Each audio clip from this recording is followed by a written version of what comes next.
राम राम राम हरे हरे, हरे कृष्ण कृष्ण कृष्ण हरे हरे, हरे राम राम राम हरे हरे, हरे कृष्ण कृष्ण कृष्ण हरे हरे, हरे राम राम राम हरे हरे, हरे कृष्ण कृष्ण कृष्ण हरे हरे, हरे राम राम राम हरे हरे, हरे कृष्ण कृष्ण कृष्ण हरे हरे, कर दे हरी श्री ज्ञानदेव तुकाराम पंढरीनाथ भगवान की जय, ज्ञानेश्वर महाराज की जय, जगद्गुरु तुकाराम महाराज की जय, श्री ब्रह्म एकनाथ महाराज की जय। श्री गुरुदेव दत्त, शिवा पार्वती हर महादेव, बोल बजरंग बोले की जय। श्रीपाद बाबा की जय, रामदास बाबा की जय, आणि माझ्या माई शांतामाईंची जय. खरं मी तुम्हाला सांगू, मी घाबरलेलो आहे, खूप घाबरलेलो आहे. मी का घाबरलोय माहिती आहे? गेल्या वर्षी याच दिवशी याच ठिकाणी मी तुमच्यासमोर येऊन बसलो होतो आणि तुम्हाला मी काही गोष्टी करायला सांगितल्या होत्या. आठवतंय का? गेल्या वर्षी मला तुमचा पूर्ण विश्वास आहे की तुमच्या लक्षात असणार आहे. आपण गेल्या वर्षी एक ओवी घेतली होती. कोणती घेतली होती? गेल्या वर्षी आपण जी ओवी घेतली होती त्या ओवीचा मजेदार कसा होता की आपण स्वकर्म केलं की आपल्याला मोक्ष मिळतो, आणि त्यासाठी मी तुम्हाला माळा घालायला सांगितल्या होत्या. आठवतंय ना सगळ्यांना? तर मी असं धरून चालतोय की तुम्ही सगळ्यांनी माळा घातलेल्या आहेत, तुम्ही सर्वजण पंढरपूरला जाऊन आलेले आहात. पण आपलं गेल्या वर्षी ठरलं होतं ना, आणि मी तुम्हाला हे पण सांगितलं होतं की पुढच्या वर्षी मी परत येणार आहे. भगवंताने मला परत बोलवलेलं आहे. तर आज मी तुमच्यासाठी दुसरी ओळी, त्याच्या पुढची ओळी घेऊन आलो, कारण अभ्यास कंटिन्यू असला पाहिजे ना. गेल्या वर्षीचा पूर्ण ग्रहपाठ तुमचा झालेला आहे असं मी गृहीत धरून पुढे चालतोय. तर आजची जी ओवी आहे आपली ती एकदम साधी ओवी आहे. तू मन मीची करी, माझ्या वजनी प्रेम घरी, सर्वत्र नमस्कारी मजे एकादे. भगवंत काय सांगताय की तू मन मला दे, माझ्या भजनात लीन हो आणि सर्वत्र मला नमस्कार कर. आपल्या अखंड हरिनाम सप्त्याला किती वर्ष झाले? 49 वर्ष. म्हणजे पुढच्या वर्षी आपण वयोवृद्ध होणार आहोत, आपण 50 वर्षाचे होणार आहोत. म्हणजे 50 वर्षाचा जो गृहस्थ असतो त्याला जे ज्ञान आहे ते ज्ञान आपल्या सर्वांना झालेलं आहे. हे गृहीत धरून आपण आता पुढे वाटचाल करतोय. थोडा परिहार द्यायचा असतो, तर परिहार हा आहे की मला इथे बोलवण्यासाठी संतोष महाराजांनी प्रयत्न केले. त्यानंतर किसन महाराज जे आमचे गुरुतुल्य आहेत त्यांची आज्ञा झाली, आणि हा सप्ताह एवढा मोठा आहे. आणि प्रवचन म्हटलं की मला जीव की प्राण आहे. त्याचं कारण तुम्हाला सांगतो. सप्त्यामधलं जीव म्हटलं ना की प्रवचन, आत्मा येतो. कारण ज्ञानेश्वर माऊली या प्रवचनातून आपल्याला समजतात ज्ञानेश्वरीच्या रूपाने. बघा तुम्ही कीर्तनामध्ये तुम्ही प्रत्येक संतांचे अभंग ऐकतात, पण प्रवचनामध्ये ओवी ही आमच्या माऊलीचीच आहे. म्हणजे आईचं दूध प्राशन करायचं असेल तर बाळकाला लहान होऊन आईजवळ जावं लागतं. त्याप्रमाणे प्रवचनाचा खरा आनंद जर घ्यायचा असेल तर आपल्याला सप्त्यामध्ये प्रवचनात जावं लागतं. तर आज आपण आपलं मन भगवंताला देणार आहोत. आपल्या प्रत्येकाकडे मन आहे, ते आपण भगवंताला द्यायचं आहे. तू मन मीची करी. मन काय करतं ते पहिलं आपण बघूया. मन काय करतं ते पहिलं बघूया. आपण सर्वजण पंढरपूरला जाऊन आलेला आहात का? न गेलेले हात वरती करा. असं आपल्यापैकी कोण आहे की जे पंढरपूरला गेलेलं नाहीये? सगळे पंढरपूरला जाऊन आले. आज आपल्याला पांडुरंग बघायचा आहे. काय बघायचं आहे? आणि या ठिकाणावरून पांडुरंग बघायचा आहे. आणि जर तुम्ही माझ्याबरोबर असता तर एवढी मोठी बस भरून आपण आज पांडुरंगाला जायचंय. वाचावी ज्ञानेश्वरी, डोळा पहावी पंढरी, ज्ञान होई तया मुळा, अति मूर्ख त्या दगडा. म्हणजे काय? ज्ञानेश्वरी वाचली की कितीही मूर्ख असेल त्याला ज्ञान होतं. माझ्यासाठी ज्ञानेश्वरी काय माहिती आहे? त्या पंढरपुरातलं पांडुरंगाचं मंदिर. मी पंढरपूरला पोचलो, तुम्ही पोचलेला आहात आता. सर्वांना पंढरपूरचं मंदिर आठवतंय? माझ्यासाठी ते पंढरपूरचं मंदिर ही ज्ञानेश्वरी आहे. आता त्या पंढरपूरच्या पायऱ्या दिसतात तुम्हाला बाहेर असतात तर आपण सगळे त्या पायऱ्यांवरती उभे आहोत. सार ते सार, सारा सार विचार, हरिपाठ. हरिपाठ सगळ्यांना माहितीये काय आहे? भगवंत प्राप्तीसाठीची पहिली पायरी आहे ती हरिपाठ आहे. आणि त्या पंढरपूरच्या ज्या पायऱ्या आहेत त्या माझ्यासाठी हरिपाठ आहे. आपण त्या सगळे पायऱ्यावरती उभे आहोत आणि पायऱ्याने आतमध्ये गेलो. मंदिर आठवतंय आतमधलं सगळ्यांना? मंदिराचे खांब वगैरे सगळे दिसत आहेत. ज्यांना दिसत नाही त्यांनी हात वरती करा म्हणजे परत आपल्याला मंदिरात जायला. सगळ्यांना मंदिराचे खांब दिसत आहेत ना? मंदिराचे खांब आपण बघितलेले. त्या ठिकाणी एक खांब असा आहे, त्या खांबाला आपल्याला मिठी मारायला लागते. कडकडून मिठी मारायची असते. घळा घळा घळा घळा डोळ्यातून पाणी येतं. तिथे येतं तुमच्या पण तिथे मारले खांबाला मिठी सगळ्यांनी. सगळ्यांच्या डोळ्यातून घळा घळा घळा पाणी आलं. गरुड खांब माझ्यासाठी ती चांगदेव 65 आहे.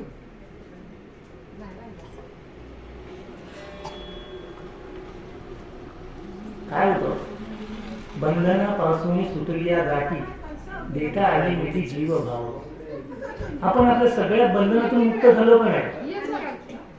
आई बाप काका मामा भाऊ आत्या मावशी जेवढी नाती आपली आहेत ती सर्व नाती एका बाजूला आणि माझा भगवंत एका बाजूला. आणि त्यावेळेस जी तुम्ही मिठी मारता ती मिठी मारल्यानंतर तुमच्या डोळ्यातून घळाघळा पाणी येतं. बघा, ज्यावेळेस लेक सासूरवाडीला जाते म्हणजे 60 वर्षाची म्हातारी असेल, ती आपल्या माहेरी गेली आणि ती तिथून निघाली तरी तिच्या डोळ्यातून पाणी येतं. आता हल्लीच्या मुलींच्या इथं का नाही ते अभ्यास करायची गोष्ट आहे, पण आज पण आमच्या आईच्या डोळ्यातून पाणी येतं. तर ती जी ओढ आहे ना, ती ओढ आपल्याला पांडुरंगाबद्दल लागली पाहिजे. आपण आता सर्व पुढे पोचलेलो आहोत. आठवतंय? गरुड खांबापाशी पोचलोय. गरुड खांबाला मिठी मारून झाली, आपल्यातलं ममत्व संपलं. काय संपलं? ममत्व संपलं. मी कोण आहे, तो कोण आहे, काही नाही. सगळं संपलेलं आहे. का संपलेलं आहे? तर तो गरुड खांब म्हणजे कोण आहे माहितीये? चांगदेव 65. चांगदेव 65 म्हणजे नक्की काय आहे माहितीये? 1400 वर्ष ज्या माणसाने आयुष्य जगलं पण त्या माणसाला नमस्कार लिहू की आशीर्वाद लिहू याचा बोध झाला नाही.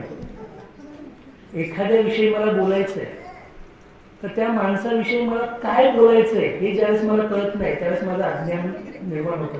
आणि ते अज्ञान दूर करण्यासाठी जे काही माऊलींनी आपल्याला दिलंय ती चांगदेव 65. आपल्या सगळ्यांचं अज्ञान तिथे धुवून जातं आणि तिथलं अज्ञान धुवून झालं की आपण सगळे गाभाऱ्यात जातो. आता तुम्ही सगळे माझ्याबरोबर गाभाऱ्यात कोण राहिले का पाठीमागे खांबापाशी? सगळे आले ना गाभाऱ्यात? गाभाऱ्यात आलो. गाभाऱ्याच्या आतमध्ये आल्या डोळे झाकून घ्यायचे. झाले? आता विश्वात्मते देवे येणे वागेत तोषावे. पसायला मागायचंय. म्हणजे काय? जे खर आहे, जे खूप त्रास देतात आपल्याला, खूप त्रास देतात म्हणजे सगळ्यांना सासवडवायचं मुलगा राहिला ते नाही. काम, क्रोध, लोभ, मोह, मत्सर, माया हे जे षड्ऋतू आहेत, हे जे आपल्याला त्रास देत आहेत ना, त्यांच्याविषयी आपल्याला तिथे विचार करायचा आहे की हे नीट झाले पाहिजे, चांगले झाले पाहिजे. आणि जे जे त्रास देत आहेत किंवा जे जे वाईट आहेत त्यांचं चांगल्या रूपांतर झालं पाहिजे. म्हणजे माऊलींचा पसायदान तिथे आठवला पाहिजे. आणि पसायदान आठवल्यानंतर थोडं वरती बघा सगळ्यांनी. बघितलं का वरती? अहो इथे वरती नाही, गाभाऱ्यात वरती बघायचं आपल्याला. काय दिसतंय तिथे आपल्याला? गाभाऱ्याच्या आतमध्ये गेल्यानंतर थोडं आपण मान वरती गेल्यानंतर काय दिसतंय? पंढरपूरचा पांडुरंग दिसतोय का तुम्हाला? खरं सांगा, दिसलाय का तुम्हाला तिथे गेल्यानंतर आता पांडुरंग? दिसला पांडुरंग? ज्ञानेश्वरीच्या ग्रंथांच्या सगळ्या ग्रंथांच्या आपण उजळण्या केल्या. तुमच्या एक गोष्ट लक्षात आली की आपल्या मनाने तो प्रवास केला. आपण केलाय का? आपण कुठे आहोत? आपण इथेच आहोत. पण आपण सर्वांनी काय बघितलं आता? पांडुरंग बघितला, विठ्ठल बघितला. बोलावा विठ्ठल, पाहावा विठ्ठल, करावा विठ्ठल जीव भाव. हे एवढं सोपं आहे मन भगवंताला देणं. किती सोपं आहे मन? 2 मिनिटांनी आपण मन भगवंताला देऊन टाकलं. जास्त वेळ लागला आपल्याला. इथून निघालो, बसमध्ये बसलो, सगळे पंढरपुरामध्ये उतरलो, तर सगळ्यात पहिलं पंढरपुरामध्ये गेलं पाहिजे. म्हणजे ज्ञानेश्वरीचा अभ्यास झाला पाहिजे. रडू जेव्हा काय नाही होतं, ज्ञानेश्वरीचा अभ्यास झाला पाहिजे. त्याच्या अगोदर आपल्याला मन आपलं शांत झालं पाहिजे. तू मन विची करी. आता मन विची करी म्हणजे काय? तर तू मला मन दे. आता मन कसं द्यायचं? आपण मोठमोठ्या हॉस्पिटलमध्ये जाऊन या. तुम्हाला हृदयाची शस्त्रक्रिया माहिती आहे? एका माणसाचं हृदय काढतात, दुसऱ्या माणसात टाकतात. किडन्या बदली केल्या जातात. ह्याची किडनी त्याला, त्याची किडनी ह्याला, काहीही करतात. पण आजपर्यंत कुठे ऐकलंय का की ह्या माणसाचं मन काढलं त्या माणसाला देऊन टाकलं? ऐकलंय का कुणी? का कुणी करून घेतलंय मन ट्रान्सलेशन? आणि तो भगवंत काय सांगतोय आपल्याला? तू मन मीची करी, तू मन मला दे. आता मन द्यायचं म्हणजे काय करायचं? मग जी गोष्ट आपल्याला द्यायची ती गोष्ट कुठे ती माहिती पाहिजे ना. आपल्या ह्या शरीरामध्ये ती गोष्ट कुठे आहे? तर मनाची जागा मी तुम्हाला सांगतो बघा. बुद्धीच्या बाहेरी आपली जी बुद्धी आहे ना, मी सांगतो म्हणजे मी सांगत नाहीये, ही माऊली सांगते. बुद्धीच्या बाहेरी आणि अहंकाराच्या उरावर मन कुठे? बुद्धीच्या बाहेरी अहंकाराच्या उरावरी. नाही पटत ना? सांगून पटतच नाही आपल्याला. तुम्ही आता इथे येत होतात. गृहीत धरा की तुम्ही एखादी माहेरावरून आणलेली साडी इथे घालून यायची विचार केलेला आहे. काय विचार केलाय? माझ्या आईने मला 8,000 रुपयाची साडी घेतलेली आहे आणि ती मला घालून हळदीमुखाला जायचं आहे. त्याच्यावरती माझ्या जावेने मला नथ दिली आहे, ती मला घालून जायचं आहे. बांगड्या माझ्या नवऱ्याने मला आणलेल्या त्या मला घालून जायच्या. म्हणजे जे जे मला आवडतंय ना ते सगळं मी काढून कुठे ठेवलं? सोप्यावरती ठेवलेलं आहे. विचार करा तुम्ही, तुमच्या घराच्या सोप्यावरती, खाटेवरती कुठेतरी ते सगळ्या वस्तू तुम्ही काढून ठेवल्या. खालती साडी, त्याच्यावरती रचलं. आणि तुमची सासूबाई तेवढ्यात आली. तेवढ्यात कोण आली? तुमची सासूबाई आली. आणि सासूबाई म्हणजे काय ग सुनबाई, हे घालून जाणार तू? ह्याच्यापेक्षा तिने एक त्याच्यापेक्षा भारी साडी, लक्षात घ्या मी हलकी साडी म्हणत नाही, त्याच्यापेक्षा भारी साडी जी तिच्या मुलीने तुमच्यासाठी घेतली होती. लक्षात येते तुम्हाला मी काय म्हणतोय ते?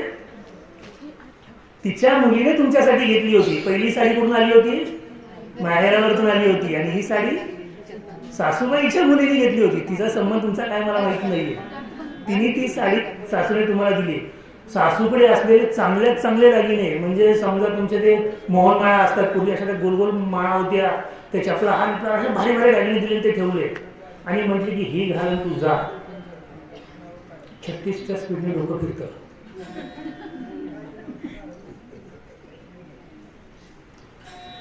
नाही फिरत का? फिरतं. तर माझ्या घरात अनुभव आहे हो मला. मी पण लग्न केलेलं आहे ना. 36च्या स्पीडने डोकं फिरतं. का फिरतं माहितीये? तुमचा निश्चय झालेला असतो मनाचा की मला हे घालायचं आहे. आणि तुम्हाला त्यावेळेस काय सांगितलं जातं की हे तू करू नको, हे करू नको सांगितल्यानंतर मन कुठे आहे? बुद्धीच्या बाहेर आहे. ते विचार करत नाही. बुद्धीच्या बाहेर आहे ना ते विचार करत नाही. सासूने मला हे का सांगितलं? सासूने यासाठी सांगितलेलं असतं की सासूची ज्या बाईबरोबर दुश्मनी असते तिच्या सुनेपेक्षा माझी सून चांगली दिसली पाहिजे, म्हणून तिची खटपट ती चाललेली असते. आणि आपली खटपट चाललेली असते की माझ्या आईने दिलेले दागिने माझ्या अंगावर येतात. तिथे तुमचा अहंकार दुखावतो. कारण मन कुठं बसलंय? अहंकाराच्या उरावरी. अहंकार दुखावला पुढचं महाभारत मी नाही सांगू शकत. तुमच्या डोळ्यासमोर आलं असेल तर मनाची जागा मला फक्त सांगायची होती, बाकी मला काही सांगायचं नव्हतं. आपल्या सर्वांना कळलं मन कुठे आहे ते. आता मन काय करतं? मगाशी मनाने प्रवास केला, मन तुम्हाला पांडुरंगाकडे घेऊन गेलं. मन काय करतं?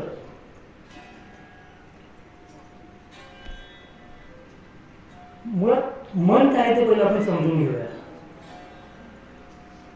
आपल्या शरीरामध्ये आहे ना 5 इंद्रिय आहेत. मला वाटतं मागच्या वेळेस विषय झाला होता, तुमच्या लक्षात आहे का? म्हणजे मी पुढे जातो, नसेल तर मला सांगायला. लक्षात आहे का?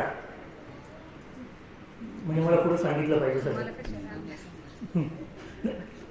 तर आपल्या शरीरामध्ये 5 ज्ञानेंद्रिय, 5 कर्मेंद्रिय आणि 1 मन, अशी 11 अशा वस्तू आहेत का नाही ज्या आपल्या आयुष्याचं मात्र करतात. काय करतात? मात्र कळतं ना?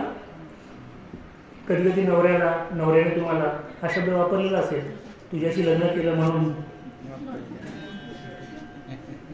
ते म्हटले मी. काय होतं?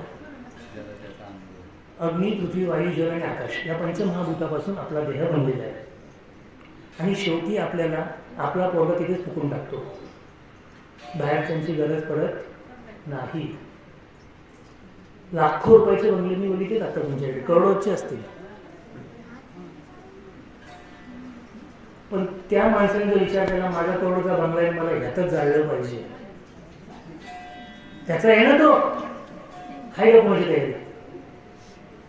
आम्ही त्याला रानातच घेऊन जाणार.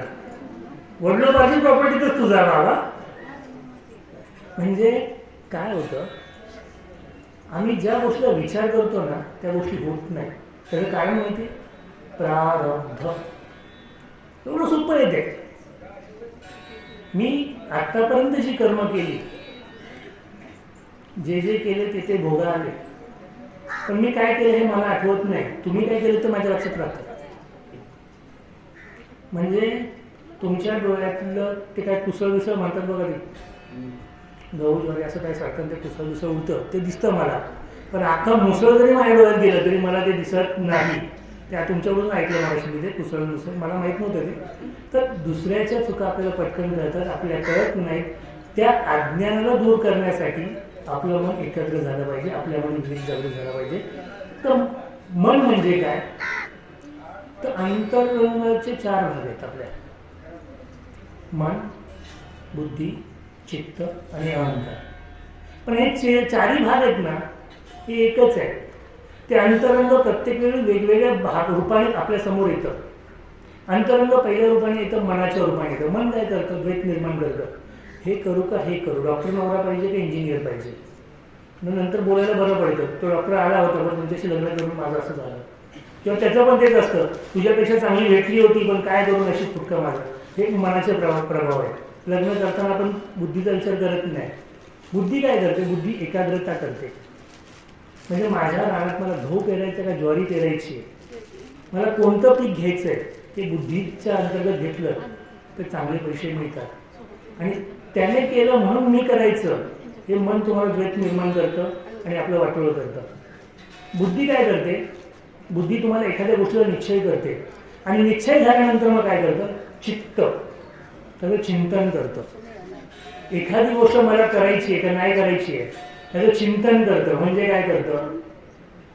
आपल्या प्रत्येकाच्या घरात लग्न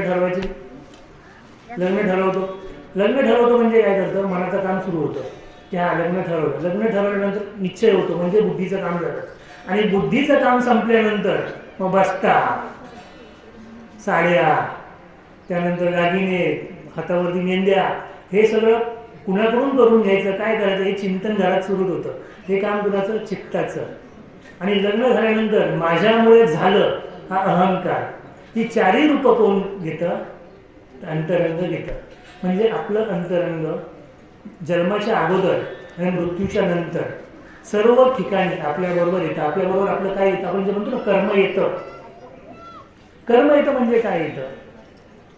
तर आपलं मनच कर्मवतपणे आपल्याबरोबर येतं. कारण लक्षात घ्या, मृत्यूच्या समयी आपल्या मनामध्ये ज्या काही गोष्टी चालू असतात त्याप्रमाणे आपल्याला गती मिळते. गोष्टी कुठे चालू असतात? मनामध्ये. आणि पुढे मनच ते घेऊन पुढे जातं ना. म्हणजे हे मन एवढं भयान आहे ना की रंकाचा राजा आणि राजाचा रंक करू शकतं. आणि ते आपल्याला भगवंताला द्यायचं. ते कसं द्यायचं? देण्याची एकदम सोपी आयडिया आहे. काय करायचं? सगळी कर्म करायची. तो कर्म करी सगळे बरी कर्म बंधाना करे, जैसे न शिंपी जळी जळ पद्मपत्र. सगळी कर्म करायची, पण त्या कर्मातून उत्पन्न होणाऱ्या फळाची अपेक्षा करायची नाही. कृष्णार्पण वस्तू. जे काही मी कर्म करेन ते कर्म मी कोणाला अर्पण करेन? कृष्णाला करेन. किंवा मी जे काही करतोय तो कृष्ण माझ्याकडून करून घेतोय. मग जर मला एखाद्याला शिवी द्यायचा विचार आला तर कृष्ण शिवी देऊ शकतो का? आणि जर देऊ शकत असेल तर मी शिव्या द्यायच्या. आणि जर कृष्ण शिवी देऊ शकत नाही तर माझ्या मुखातून शिवी बाहेर पडता कामा नये. मी जी काही कर्म करतो ना ती सर्व कर्म त्या कृष्णाच्या भोवती फिरली पाहिजे. त्यासाठी तुमच्याकडे नाम पाहिजे. कोणत्याही गुरुकडून घ्या, बंधन नाहीये. कारण हे मार्ग जरी दोन्ही एकवटी निदानी सिद्ध साध्य भोजनी तृप्ती एक. कोणत्याही मार्गाने गेलात तरी नदीला ही समुद्राला जाऊन मिळायचं असतं. असं कधी झालंय का समुद्र नदीला आल्या पळत? आणि असं झालं तर आपल्याला दुष्काळ पडणार नाही. पण ते येत नाही ना उलटं पडत, आपल्याला जावं लागतं तिकडं. त्यामुळे आपल्याला जाताना काय करायचं? एक चांगला गुरु करायचा. आता गुरु काय करायचा याची थोडक्यात मी संपवून टाकतो, कारण की मला वाटत नाही तुम्हाला हळदी कुंकाची घाई झालेली असणार आहे आणि माझं कुणी ऐकायच्या भांगडी पडलेली नसणार आहे. पण आता बसलोय मी म्हणून तुम्ही बसलाय. तर गुरु काय करायचा?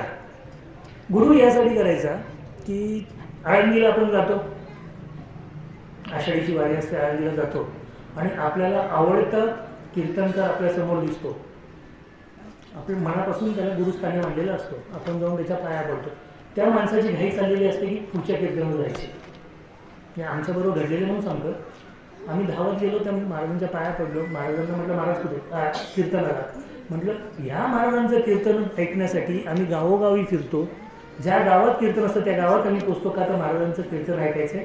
माझ्या शरीरामध्ये, माझ्या वृत्तीमध्ये, माझ्या कुटुंबामध्ये, माझ्या समाजामध्ये फरक पडावा यासाठी माझी धडपड चाललेली असते. आणि हे महाराज कुणाचं कीर्तन ऐकायचं चाललं तेवढ्या धावपळी नाही. ह्याच्यासाठी आम्ही त्यांच्याबरोबर पाहिलो. त्यांच्याबरोबर गेल्यानंतर त्या महाराजांनी कीर्तन एका कीर्तनकाराकडे गेले. तो कीर्तनकार रंगात आला होता. कीर्तन खूप छान झालं असं त्यांचं म्हणणं होतं. आम्हाला काही कळलेलं नाही. ठीक आहे, ते महाराज उतरले. आम्ही सगळे त्यांच्या गुरुच पाया पडले. आपण काय गुरुची जिथे गुरुने पाया पडल्यानंतर आम्ही सर्वांनी तिथे पाय पकडले. ते महाराज पळत निघाले. म्हटलं महाराज कुठे? पुढच्या कीर्तनाला. आता म्हटलं ह्यांच्यापेक्षा भारी कीर्तन आहे, चला. शेवटी गुरु ज्या दिशेने जाणार त्या दिशेने आपण सगळ्यांनी जायचंच असतं. आम्ही पण पळत गेलो. त्यांच्या मागे गेल्यानंतर तिथे गेलो तर तिथं वेदांतावरती चर्चा चालू होती. त्यांच्या त्या कीर्तनात वेदांत चालले होते. मोठमोठे असे शब्द काही करत नव्हतं. सगळ्यांनी बाजूने काही वाजवते, आपण मग वाजवायचं. हा बाबा. अरे तुम्हाला मी गंमत सांगतो बघा. तुम्ही काही कळलं नाही, टाळ्या वाजवायला सुरू झाली की सगळे टाळ्या वाजवतात. मला तर सगळ्या नेत्यांच्या सभा आवडतात. का माहितीये? जेवाय मिळतं संध्याकाळचं. बाजूने टाळ्या वाजवली आपण वाजवायच्या. निवडणुका रोज पाहिजेत. ह्या मताचा माणूसही नाही. तसं त्या महाराजांचं कीर्तन खूप छान झालं. आम्ही टाळ्या वाजवल्या, सगळं झालं. आणि सगळं झाल्यानंतर मग पुढे आम्ही त्या महाराजांच्या पाया पडलो. महाराज म्हणले वेळ नाही मला. मग पुढच्या महाराजांच्याकडे जायचं. अरे म्हटलं चाललंय काय आहे, पण आता गुरुची आज्ञा, गुरुच्या पाठी पळायलाच पाहिजे. आम्हाला त्या महाराजांकडे गेलो तर इकडे वेद चालू होते, तिकडे ब्रह्मज्ञानाचे क्लासेस चालू होते, पण तिथे प्रवचन चालू होतं. म्हणजे तुम्ही कसे बसलेले आहात तसे आम्ही सगळे बसलो. आणि ते महाराज माझ्यासारखे जरा जास्त शहाणे असल्यासारखे वरती बसले. आणि ते ब्रह्मज्ञानावरती चर्चा केल्या, त्या ज्ञान सगळं चालू आहे, ब्रह्मज्ञान चालू आहे. आणि ते ब्रह्मज्ञान संपल्यानंतर पाया पडताना त्या महाराजांना विचारलं, महाराज तुम्ही जे काय सांगितलं त्यातलं मला काहीही कळलेलं नाहीये, तरी पण हे सगळे म्हणतात की तुम्ही खूप चांगलं सांगितलं, हे असं का? ते म्हटले तुम्ही कोणाचे शिष्य? म्हटले ह्यांचे. म्हटले हे ह्यांचे, हे ह्यांचे, हे ह्यांचे आणि हे माझे. हे असं फिरून आलं. सगळ्यात पहिलं तुम्ही विवेकासाठी यांच्याकडे गेलात, विवेकानंतर यांच्यामध्ये भक्ती निर्माण झाली, भक्तीनंतर सत्संग निर्माण झाला, सत्संगानंतर माझ्याकडे ज्यावेळेस तुम्ही आलात त्यावेळेस तुम्हाला आत्मज्ञान निर्माण झालं आणि मी आता जिथं जाणार आहे तिथे ब्रह्मज्ञान मिळणार आहे. म्हणजे आपली जी पात्रता असते त्याप्रमाणे आपल्याला गुरु मिळतात. त्यामुळे कुणाचाही गुरु लहान मोठा नसतो, आपल्याला फक्त गुरु करायचा असतो. आणि ज्या दिवशी भगवंताच्या लक्षात येतं की ह्याला खऱ्या ज्ञानाची म्हणजे आत्मज्ञानाची गरज आहे, त्या दिवशी भगवंत स्वतः तुमच्याकडे येतो. येतो का नाही येत? माझ्या विठोबाचा कैचा प्रेम भाव, आपणची देव होय गुरु. भगवंत आपला गुरु होतो. कधी होतो? ज्यावेळेस पहिल्यांदा आपण कोणातरी पाया पडायला शिकलं पाहिजे, विवेक जागृत झाला पाहिजे. विवेक म्हणजे काय तुमच्या भाषेत सांगू? आपल्या पोराचं बाजूवाल्याचं भांडण झाल्यानंतर आपण पहिली टपली कोणाला मारतो? बाजूवाल्याला मारतो. उत्तर हेच अपेक्षित होतं. चुकी कोणाची ही आपण बघितली का आता? नाही. ह्या कार्ट्यामुळे माझं पोरगं बिघडायला लागले. तर ह्या दोन्हीमधला चांगला आणि वाईट समजण्याची जी भावना आहे, जो मनाचा तर्क आहे, आपण मनावरतीच आहोत अजून पण हे लक्षात घ्या. मन काय करतं या दिशेने आपण चाललोय. चांगलं आणि वाईट यातला द्वेष संपवण्याचं काम मन करतं. ते कधी करतं? ज्यावेळेस आपण भगवंताला मन अर्पण करतो. आता भगवंताला याच्या अगोदर मन कुणी अर्पण केले माहितीये? नारद मुनी माहिती तो पण. नारद मुनी काय करतात? ते नारद मुनी काय करतात? कळीचा नारद मुनी. चुकताय तुम्ही. 7 नारद आहेत या पृथ्वी तलावरती. 7 नारद आहेत. आणि आपण ज्या नारद मुनींविषयी बोलतो ना, ते नारद मुनी ब्रह्मर्षी आहेत. ते कळची नारद मुनी आहेत. इंद्राच्या दरबारात जो नारद आहे तो कळ लावतो. हे नारदीय सूत्र ज्यांनी पुस्तक वाचलंय ना, त्याच्यामध्ये त्या सगळ्या नारदांचे उल्लेख आहेत. रामाच्या दरबारात पण एक नारद आहे. मन. तर हे नारद मुनी काय करतात? सतत भगवंताचं नामस्मरण करत असतात. नारायण नारायण नारायण नारायण. हे काय करतात माहितीये?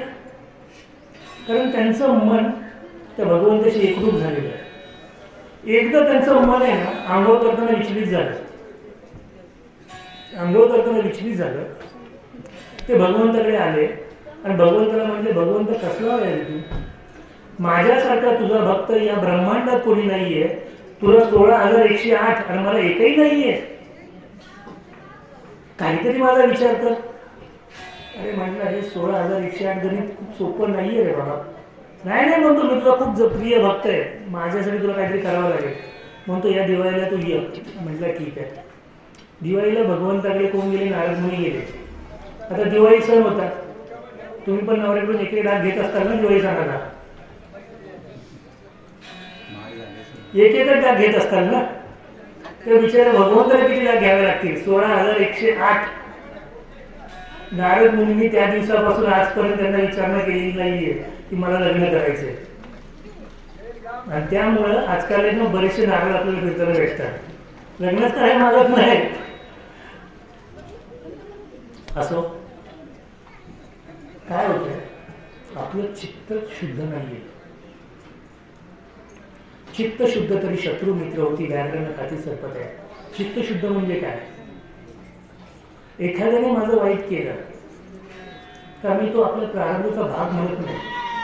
त्याने आपल्याविषयी केलेली कुरगुडी समजतो. भगवंताने तुम्हाला भोग दिलेत ना, ते भोगल्याशिवाय तुम्हाला मोक्ष मिळणार नाहीये. मुळात मोक्ष म्हणजे काय? कोणाकोणाला मोक्ष हवा आहे? मोक्ष हवा आहे का तुम्हाला? पहिला तर मोक्षाची गरज आहे का? नाहीये. मोक्ष म्हणजे काय? मोक्ष म्हणजे काय? मुळात ते ना, आपल्या सगळ्यांच्या आतमध्ये एक परमात्मा आहे, हे तर माहिती आहे. देह देवाचे मंदिर, अंतरात्मा परमेश्वर. म्हणजे ह्या देहामध्ये देव हे तर मान्य आहे तुम्हाला? आहे ना? म्हणजे आपण सगळे कोण आहोत? देव आहोत. आपल्याला का कळत नाही आपण देव आहोत? कारण त्याच्यावरती मायेचा पडदा आहे. काय? मायेचा पडदा आहे. त्या देहातून जो आत्मा आहे, तो आत्मा आपल्याबरोबर बोलायला लागला पाहिजे. तो कधी बोलेल? तर आपल्याला माया कळली पाहिजे. एकदा नारद मुनींनी सहज विचारलं भगवंताला की भगवंत माया म्हणजे काय? भगवंत सर आपण आंघोळ करून येऊ, मग तुला माया सांगतो. नारद मुनी आणि भगवंत नदीतीरी गेले. भगवंत बाहेर बसले, नारदांनी गेले, डुबकी मारली. जसे भगवंत बाहेर आले तसं त्यांनी पाहिलं की एक मोठा हत्ती, त्या गावातला जो राजा होता त्या राजाचा मृत्यू झाला होता. आणि मृत्यू झाल्या कारणाने त्याला वंश पुढे चालवायचा. पुढचा राजा कोण? तर हत्तीच्या सोंडेमध्ये माळ दिली आणि ती माळ घेऊन तो हत्ती अख्ख्या गावभर फिरला. आणि नारद मुनी आंघोळ करून बाहेर पडले की त्यांच्या गळ्यात माळ घातली. काय घातली? नारद मुनींच्या गळ्यामध्ये माळ घातली. नारद मुनींच्या गळ्यामध्ये माळ घातल्यानंतर नारद मुनींना राजा झाल्यासारखं झालं. नारद मुनींना राजा झाल्यासारखं वाटलं. नारद मुनींनी राज्य करायला सुरुवात केली. त्यांनी लग्न केलं आणि अचानक एक दिवस त्यांची बायको वारली. काय झालं? वारली. आता नारद मुनींनी एवढं मोठं वैभव भोगलं होतं, काय 12-13 वर्ष ते राज्य केलं त्यांनी. आणि अचानक त्यांची ती बायको वारल्यानंतर त्या राज्यामध्ये अशी प्रथा होती की ज्याची बायको वारेल त्याला चितेवर सती द्यायचं. काय करायचं? चितेवर सती द्यायचं. आता नारद मुनी म्हटले एक तर अख्खं आयुष्यभर मी नारायण नारायण करून हे सगळं भोगलंय, आता कुठे राजा झालं तर हे मला मारायला निघाले, मग काय करायचं? तर काही इथून मार्ग काढला पाहिजे. म्हटलं नाही, मला आंघोळ केली पाहिजे नदीमध्ये. आता गावकरीला म्हटले चला आम्ही तुमच्यावर येतो. 10 गावकरी बरोबर त्यांच्या नदीत नारद मुनींनी डुबकी मारली. वरती आले तर समोर श्रीकृष्ण भगवंत दिसले. बरं वाटलं. त्यांनी भगवंताला विचारलं, भगवंत आत्ता मी राजा होतो, माझी बायको होती मग. अरे म्हटलं हे जे तू काय आत्ता बघितलं का नाही, तीच तर माझी माया आहे. म्हणजे आपलं जे आयुष्य आहे, हे आयुष्य हे फक्त भगवंताची माया आहे, त्याच्या पलीकडे काही नाहीये. आणि भगवंताच्या मायेतून मुक्त व्हायचं आहे. म्हणून आपल्याला आपलं मन भगवंताला द्यायचं आहे. तू मन नीची करी माझ्या भजनी प्रेमधरी सर्वत्र नमस्कारी मध्ये एका 2 मिनिटं संपवायचं का? आपल्याला संपवायचं आहे. म्हणजे मी आता शेवटच्या घटनेला येतो. एक छोटीशी कथा सांगतो आणि आपण इथे थांबू. पुढच्या वर्षी आपल्याला काय करायचंय? मन एकाग्र करून यायचंय, हे लक्षात ठेवायचं. पण आता गेल्या वर्षी आपण काय घातल्या होत्या? माळा घातल्या होत्या, गुरु केला होता. ह्या वर्षी आपण मनावरती होतो, मन एकाग्र करायचं. पुढच्या वर्षी मनाच्या पुढे आपण जाऊया. तर एक राजा होता. राजा खूप दानशूर होता. राणा शिकारीला गेला. शिकारीला गेल्यानंतर त्याच्या गावामध्ये ना एक कोळसेवाला होता. तो काय करायचा? रानात जायचा, झाडं तोडायचा, घरी आणायचा, ती जाळायचा, त्याचे कोळसे करायचा आणि ते कोळसे आपल्या गावात विकायचा. त्याचा तो धंदा होता. तो राजा शिकार करत असताना त्याच्या कोळशाच्या लक्षात आलं की राजाच्या पायाच्या तिथे एक नाग आहे. आता तो राजाला चालेल. राजा कोण आहे? आपला पालनहार आहे, आपला भगवंत आहे. म्हणून त्याने काय केलं? राजाला वाचवलं.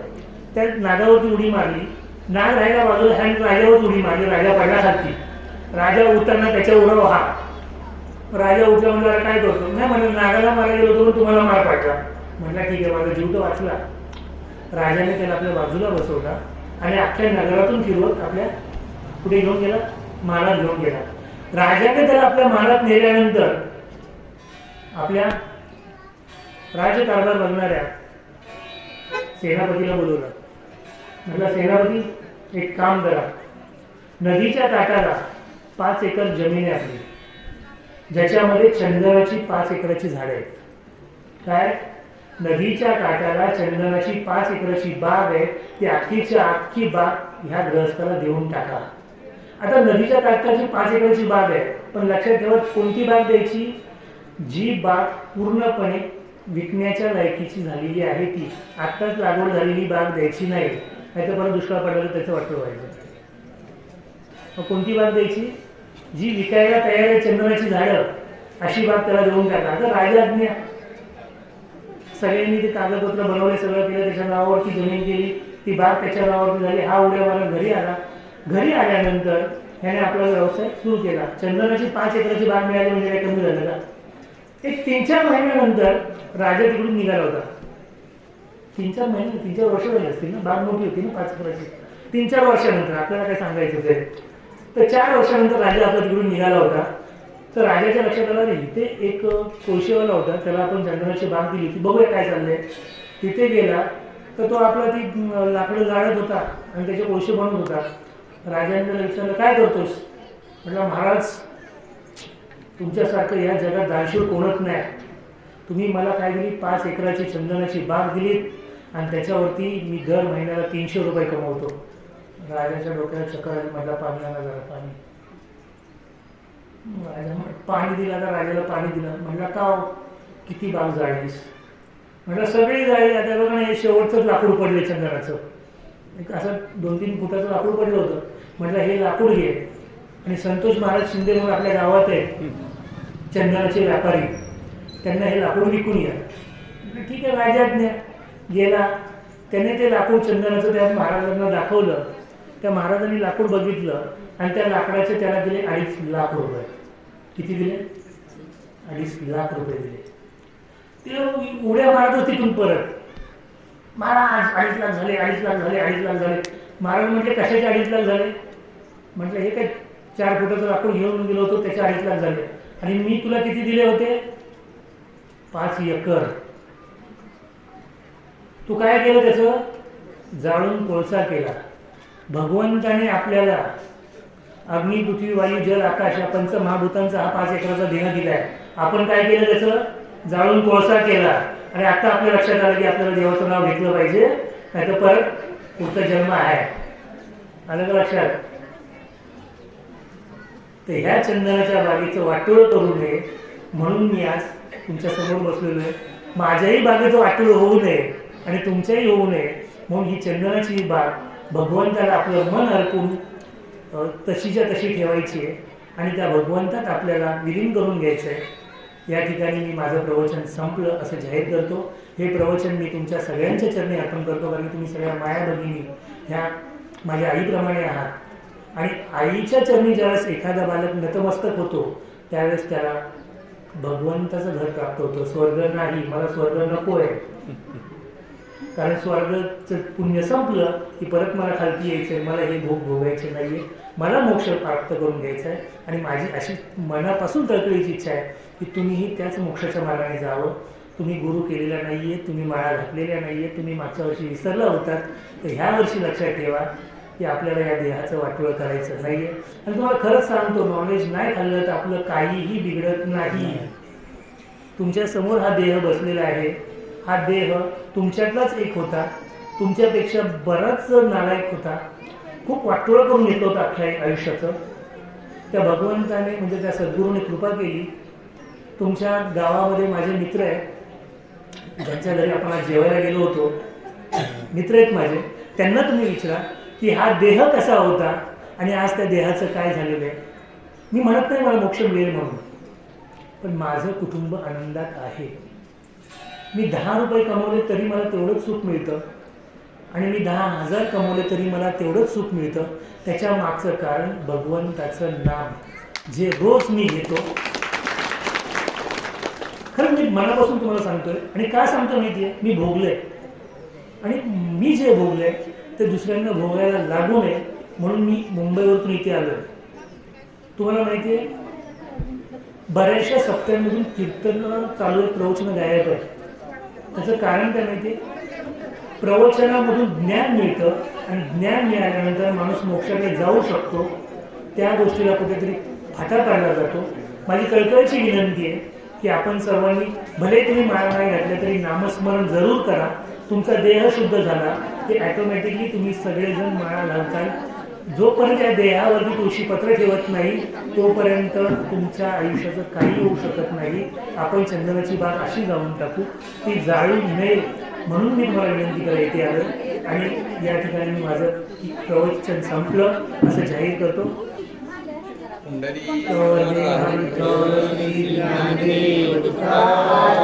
पंढरीनाथ भगवान की जय.